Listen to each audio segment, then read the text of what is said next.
సంస్థాపనార్థాయ సంభవామి యుగే యుగే.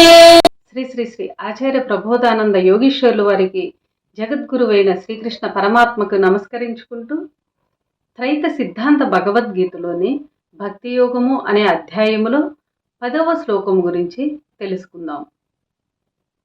అభ్యాసేప్య సమర్థోసి మత్కర్మ పరమో భవ మద్దర్థమపి కర్మాణి కుర్వన్ సిద్ధిమవాప్యసి.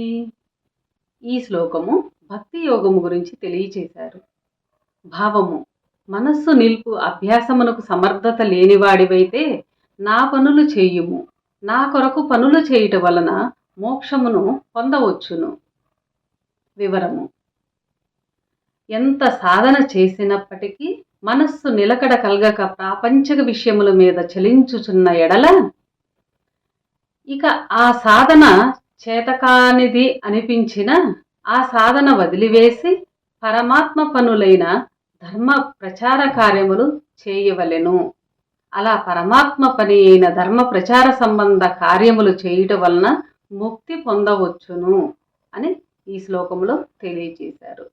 సాధన చేసి మనస్సు నిలిపి యోగము అభ్యాసము చేయని ఎడల నిలకడ లేని ప్రాపంచక విషయముల మీద నిలకడ లేకుండా మనసు చంచలమవుతుంది అనుకున్నప్పుడు ఆ సాధన కూడా చేత కాదు అనిపించినప్పుడు ఆ సాధన కూడా వదిలివేసి పరమాత్మ పనులైన ధర్మ ప్రచార కార్యముల్నే చేయవలెను.